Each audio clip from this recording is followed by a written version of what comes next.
अस्सलामुअलैकुम दोस्तों, तुसी देख रहे हो सोना पंजाब टीवी ते मैं तुहाडा मेज़बान मोहम्मद साजिद। दोस्तों सबसे पहले अपने चैनल नूं सबसक्राइब कर लो ते नाल ही बैल आइकन नूं प्रेस कर लो ताकि साडी हर नवीं आने वाली अपडेट तुहाडे तक बआसानी पहुँच सके। अज असीं तुहाडे वास्ते दोस्तों एक तीसरे सूबे मज की वीडियो लैके हाज़र होए हैं जो कि दोस्तों तिल है। तीसरा थन नहीं हैगा है सी लेकिन वो चक गई, खराब हो गया थन। लेकिन नस्ल जात बड़ी है मज की, दुध भी बड़ा देंदी है।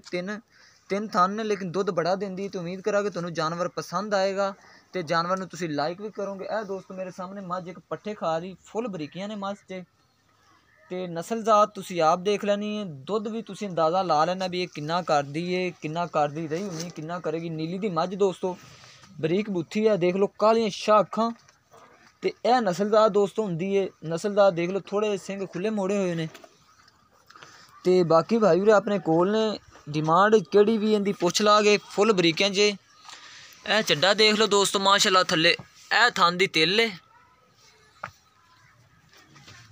ते दिन हाल तक काफ़ी लैंदी है। किन्ने दिन लैंदी है भाई उरे कोल पुछ ला के। मझ दोस्तों कोई कमी नहीं, कोई शक नहीं। ए देख लो तुहाडे सामने मझ गवार वाली दोस्तों ते दिन हाल तक काफ़ी लैंदी है। जेहड़े वट ने दोस्तों ए वाली मझ ने भरने ने। चड्डा देख लो हुण भी बड़ा है मझ थल्ले, लेकिन मजीद इन्हें होर बनाना है। पुट्ठा देख लो चंगा चौड़ा पुट्ठा, ए पूरी गिठ दी जिन्हों कहते हैं गिठ दा। ए देख लो खुड्डा देख लो पूरा गिठ दा खुड्डा है।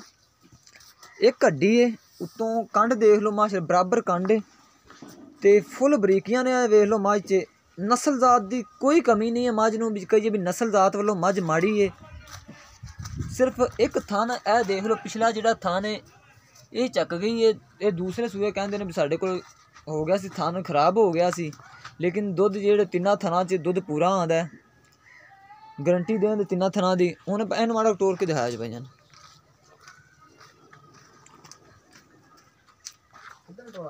बस जिधर मर्जी टोर लो।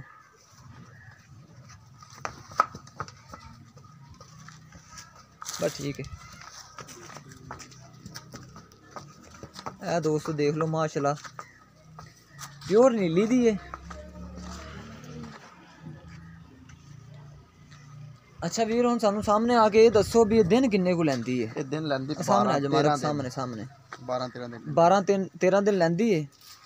ते दुध किन्ना करदी रही है वाली मझ? ये दुध करती है 12 किलो में। 12 किलो पक्का 12 किलो कर। किन्ने थना दा? हां तिन्ने थना दा। हां जी।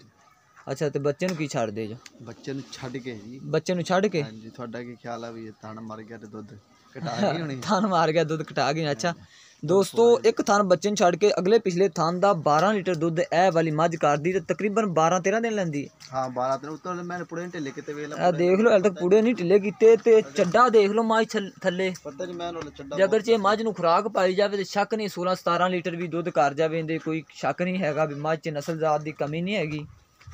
ते 12 किलो जेड़ा कि ये चोंदे रहे ने वीर साडे, 2 थना दा 12 किलो चोंदे रहे ने। मझ दी बूथी देखो फुल बरीक बूथी है ते तकरीबन 12-13 दिन सून च लैंदी है। ते एक्टिव भी 2 दिन नहीं करेगी क्योंकि थाने एक तीसरा सूआ है ना। पता वज तीसरे सूबे मैं फुल जवान हुंदी है। अच्छा तीसरे सूबे फुल जवान हुंदी है। ते वीर इंदी सानू ना प्यार मुहब्बत वाली कीमत दस दिओ।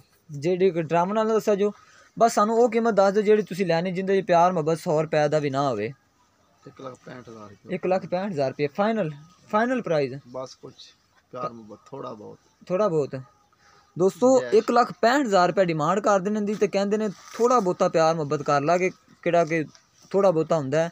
अगर चे वाली मझ किसी मेरे वीर भाई नूं पसंद आंदी है तो साडे नाल राबता करे। साडा राबता नंबर हैगा 0304 9613 234 साडा राबता नंबर है दोस्तों। तो मजीद साड़ी नवीं अपडेट वास्ते अपने चैनल नूं सबसक्राइब कर लो ते दुआवां विच याद रखियो। मिलने एक नवी वीडियो दे नाल। अल्लाह हाफिज़।